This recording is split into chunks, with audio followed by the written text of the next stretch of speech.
How to add more than one photo on one story on Instagram. For this, open the Instagram application on your device and you want to swipe right.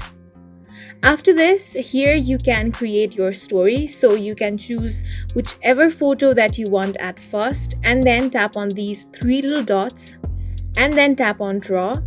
Now you just want to select any color that you want and now tap on the screen.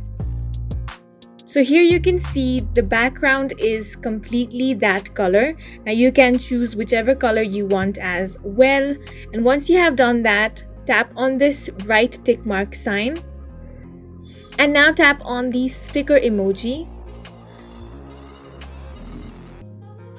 From here, you want to tap this icon right here.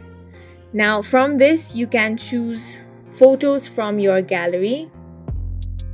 Now you can follow the same process to add more photos in this way. So you can keep adding as many photos as you want and you can tap on the photo to change the shape of it as well.